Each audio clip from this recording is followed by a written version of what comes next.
Hello everyone, and welcome to my summary of the Screwtape letters by C.S. Lewis. This book has to be one of the most enjoyable reads I've done in a while.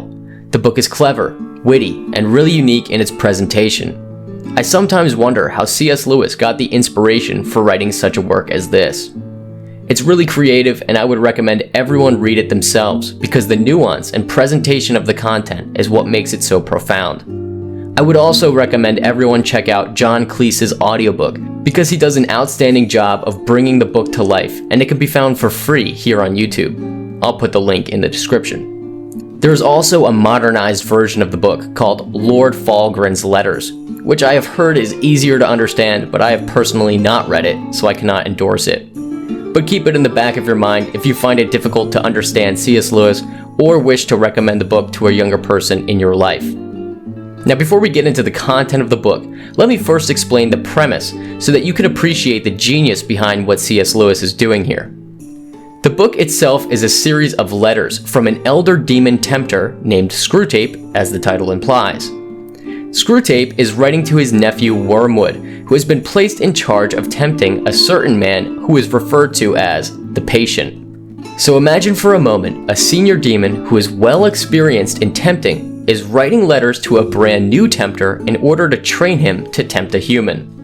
Rather than C.S. Lewis writing a book about how Christians could be tempted, which had certainly been done before him on numerous occasions, he makes things much more interesting and memorable by writing a book from the demon's perspective.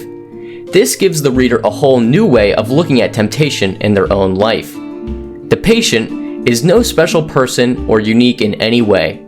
He's just an average guy living in the world, so he is really easy to identify with as you read through these letters.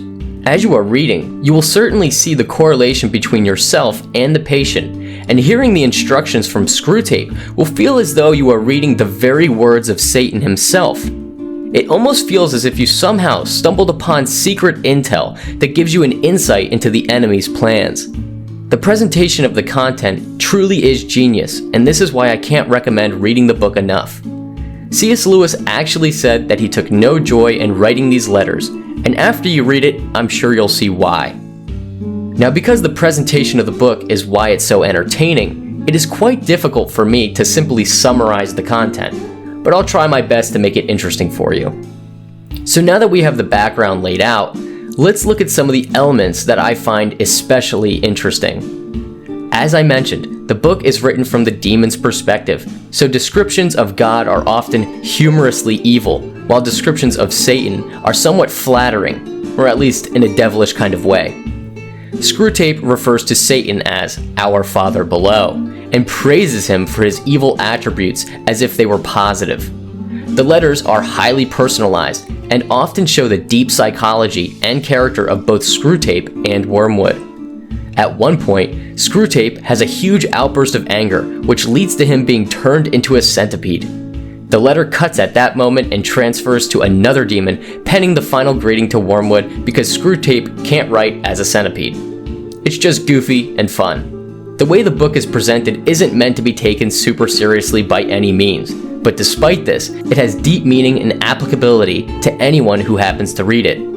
I find the presentation to be especially effective in remembering the content. The personal aspects of the letter gives you the ability to ascribe attributes to certain temptation tactics, which in return helps you to remember them. This is because during times of temptation in your life, you often do not think logically about things, so remembering information in a book about temptation is difficult in those moments.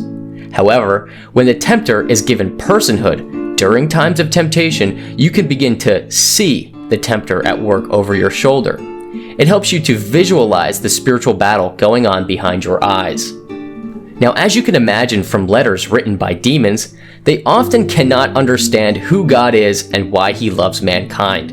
In one of Screwtape's letters, he goes on a rant about God's love for humanity, and he can't seem to comprehend it. He struggles to grasp the carnal and spiritual duality of man and God's design for them and his desire for a relationship with mankind. Throughout his rant, he actually begins to rightly describe God's love, and we find out later that this actually gets Screwtape in trouble because Wormwood reports the letters to other demons. These little elements are clever and totally unnecessary to get the point across, but it's what makes the book so memorable. The content itself ultimately revolves around tempting and distracting from true relationship with God in order to win souls for Satan. An important part of Lewis's theology is revealed in the book. God and Satan are not able to force anyone to do anything. They can only encourage or push people into things. For example, in one chapter, Screwtape describes a man who begins to ponder real things, such as God and his own existence, in a genuine way. Screwtape saw the danger in doing this, so he put the thought into the man's head that he shouldn't be thinking about such things on an empty stomach. The man concedes to the thought and got up to get food, and by the time he was out the door, the world's distractions robbed him of his train of thought. No actions were forced. Rather, it was the influence of spiritual beings that got him away from thinking about God. Lewis believes in the freedom of the will. This is a complicated topic, as everyone's definition of free will seems to be different, but all that is clear in the book is that no actions are forced, only influenced. Lewis strongly believes in this freedom because it impacts how he sees salvation itself. In the chapter I previously mentioned, with Screwtape describing God's love for man, Lewis expressly states that man's relationship with God must be by free choice in order for true love for God to exist. For Lewis, forced love is no love at all, and God wants us to freely choose Him. Another aspect that is clear throughout the book is that Lewis believes that thinking deeply about Christianity and truly giving it a critical look will ultimately lead to someone's salvation. This is why Satan's goal is to distract someone from doing this. Wormwood is actually chastised by Screwtape for trying to argue his patient away from Christianity. Screwtape says it's better to stay away from this because doing so actually puts the ball in God's court. If you allow the patient to truly consider Christianity, you risk losing the patient to the enemy, or as we would call him, God. So I would encourage you to take C.S. Lewis up on this challenge. If you have never seriously considered Christianity, then now may be the time to look for the demons in your life who are distracting you from doing so. Distractions are powerful, and in the modern day, they're plentiful. There's no shortage of distractions, phones buzzing, notification after notification, screens everywhere. Take some time to be alone with no distractions and really consider Christianity and the Bible. See for yourself and either prove Lewis right or prove him wrong. His bold claim is certainly rooted in his own experience. Another aspect that should be noted in any summary of this book is the war that is going on in the background of the letters. Wormwood expresses great joy in the war because it causes death and destruction, but Screwtape corrects these feelings by saying that there are great numbers of undesirable deaths that occur. Of course, demons love death and war, but not all deaths are victories for Satan. As any Christian will tell you, death is merely a stepping stone for a Christian into everlasting life with God. As Paul writes, "O death, where is your sting? O Hades, where is your victory? The sting of death is sin, and the strength of sin is the law. But thanks be to God who gives us victory through our Lord Jesus Christ."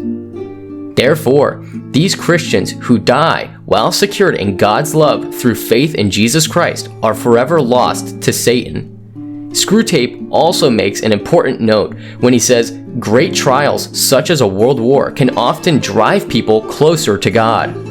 When people are comfortable in their lives, they often see no need to seek for God because they are content.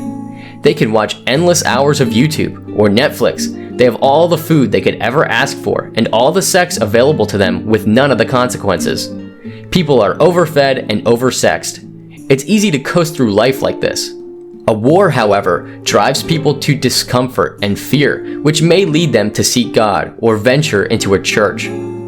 I was recently telling my wife that Satan seems to be overstepping too quickly in his attempts to lead people into depravity. People are beginning to see the great evil and rebel in the other direction. Satan's boldness in doing this is actually backfiring and leading people to seek God because the evil is so great. To use biblical language, you intended harm for me, but God intended it for good to accomplish what is now being done, the saving of many lives. In other words, What Satan intended for evil, God is using for good. At the end of the book, the patient believes in Jesus, which results in Screwtape saying, "Bring us something to eat or be eaten." Because of Wormwood's failure, he is eaten in a feast rather than the patient who would have been. This again reveals the nature of the demons, as throughout the book, Screwtape refers to Wormwood as his dearest nephew and signs his letter, "Your affectionate uncle." We realize these words are hollow, as Screwtape seems to have no issue with devouring his own nephew. This is, of course, no surprise when you know that they follow Satan, but again, it's an interesting point that gives the characters more depth. I hope that all of this has convinced you to read the book if you haven't already. Again, I could not recommend John Cleese's version enough.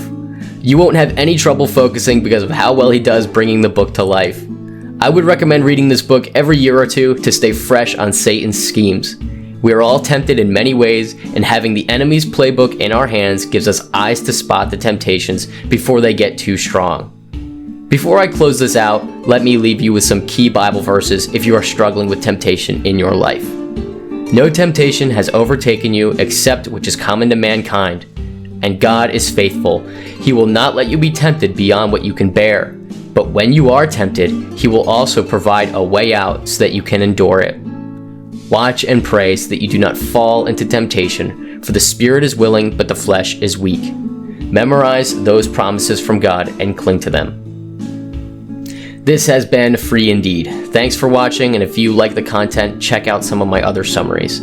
Feel free to like and subscribe and comment as well if you enjoyed, and see you in the next one.